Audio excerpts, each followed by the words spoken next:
September is National Preparedness Month, and so Mr. Shaun Miller is going to talk to us about some of the ways we can all be better prepared for the unexpected. All right, good morning. My name is Shaun Miller. I'm the Garrison's Installation Emergency Manager. Unfortunately, the other emergency manager, his anniversary is today, Ray Jackson, so he couldn't be here.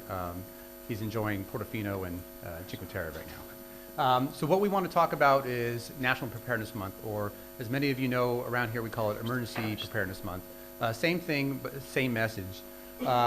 Every month in September since 2003, the United States government decided let's make September a time for us to be more prepared as civilians, as community members, so that natural disasters, earthquakes, floods won't have much of an impact on the community.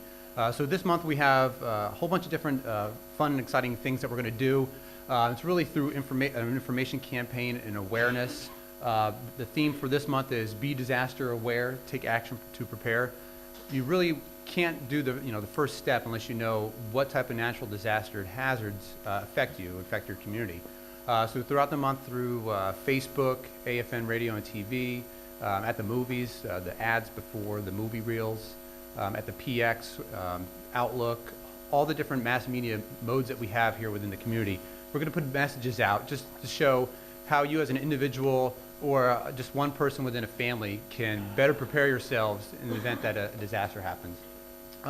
We're also doing a family communications plan contest or family emergency plan contest for the high school.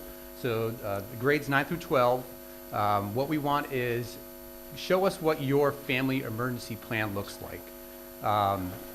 What it needs to do, and there's some requirements for it. Every member of the family has to be in on it, has to develop it, has to exercise it, and then at the end, the parents will sign off that every family member was a part of the planning process, and then also we actually executed it and tried it and did a dry run. AAFES has been graciously provided us some AAFES gift exchange cards. First place winner will have a $50 gift certificate and a commander's coin. Second place will be a $25 gift certificate and a commander's coin, and then third place will be a $25 AAFES gift certificate. We'll announce the winners in November at the November InfoX, but the deadline will be the 24th of September for that. And then we'll also do some information boosts at the PX, kind of walking you through the process on those dates from the hours of 11:30 to 13:30. What can you do to better prepare your plan before and during a disaster? How do you, make link up? And we'll walk you through that. And then we'll build off of that. How do you build an emergency kit? And then finally, how do you practice for that emergency? And then just to continue feedback from that within the family members. So I'm going to talk really quickly about basic preparedness. And again, that's the first step. You need to know what your hazards are. So be informed. They say that 39% of Americans, and this was a recent study, 39% of Americans know the disaster or what affects them, the natural disasters in their area. They have a plan, and they spoke about that plan to all their family members. Just a quick show of hands. How many people in this room have a plan and then actually rehearsed it with their family? No one. So we're worse than the national average. So I'll take it a step further.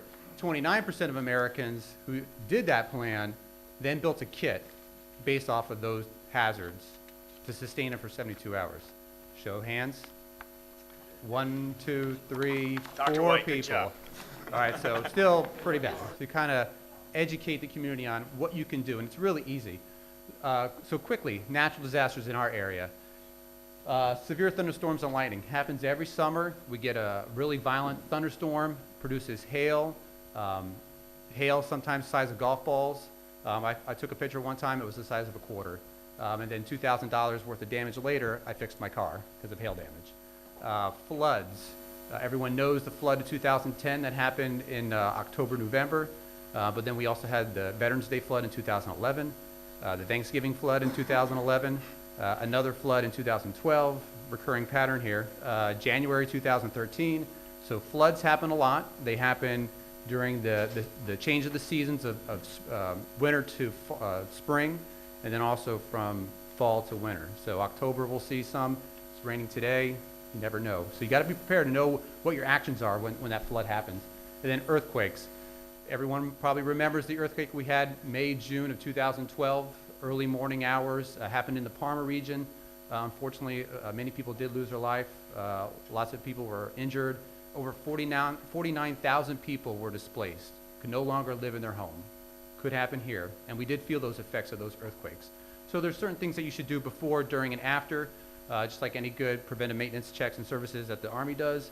And that's what we want to teach people is, what are those steps you can do before, during, and after to prepare your family, prepare yourselves. Even if you're just a single soldier living in the barracks, there are certain things that you need to know about and plan for as well.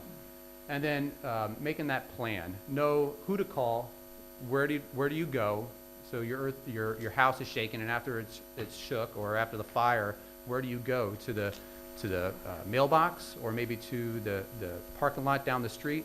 Having a plan and rehearsing that. And then how do you get there? Because sometimes the route that you may normally take may not be accessible now.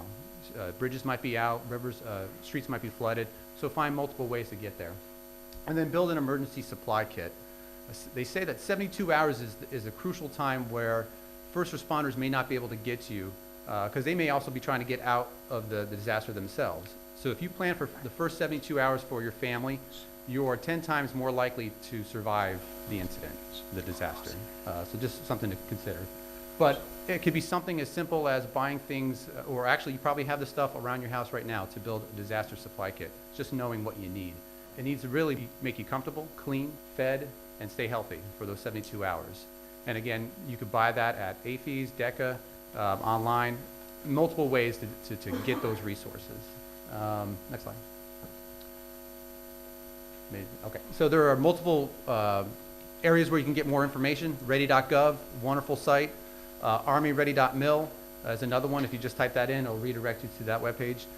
For those who live near the Baglioni River, especially downtown, if you type in that website on Google Translate, it'll show you live streaming video of the Baglioni River, so you can see how it's flowing and when you should be concerned. And then those are our contact information. We're right across the street from the Italian Mensa. We're also at the information fair, so once this is done, if you want to stop by and chat with me a little bit longer, I'll be there until 13:30, or any of the other great booths as well. But this is the month to prepare. And the theme also, another theme, multiple themes, is America's Prepare-a-thon. So what are you doing to pledge to prepare? And what we want you to do, and on the Garrison's webpage, if you there's a link, if you click it, let us know what you're doing. Snap a photo of you making your kit or rehearsing your plan. Send it to the PAO and we'll post it. And as a community, we'll get more ideas of how to better prepare for a natural disaster. Pending anyone's questions, that's all I have.